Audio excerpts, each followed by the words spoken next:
జర్నలిస్టులకు కాంగ్రెస్ సర్కార్ అన్ని విధాలుగా అండగా ఉంటుందని తెలంగాణ మంత్రి పొంగులేటి శ్రీనివాసరెడ్డి స్పష్టం చేశారు. ఖమ్మంలో టీఈడబ్ల్యూజే ఐజేయు రాష్ట్ర తృతీయ మహాసభలు ఘనంగా జరిగాయి.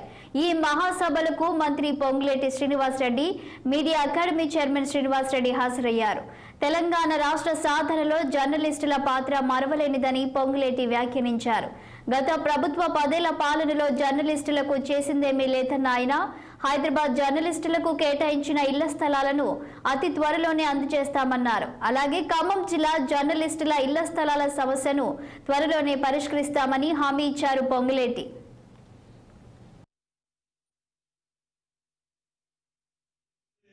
రాష్ట్ర వ్యాప్తంగా ఖమ్మంలో ఏదైతే ప్రారంభిస్తున్నామో జిల్లాలో రాష్ట్ర వ్యాప్తంగా ఎలిజిబుల్ ఉన్న జర్నలిస్ట్ సోదరులకి గౌరవ ముఖ్యమంత్రి గారితో మాట్లాడి ఒక పాలసీని వీలైనంత తొందరలో అనౌన్స్ కూడా ఈ ప్రభుత్వం చేయబోతోంది అని ఈ వేదిక ద్వారా రాష్ట్ర వ్యాప్తంగా ఉన్న అన్ని జిల్లాల్లో ఉన్న అన్ని సంఘాలకి ఈ వేదిక ద్వారా మనస్ఫూర్తిగా తెలియజేస్తూ ఈ కార్యక్రమానికి నన్ను చీఫ్ గెస్ట్ గా ఆహ్వానించి మీ మనసులో బాధ, మీ మనసులో ఉన్న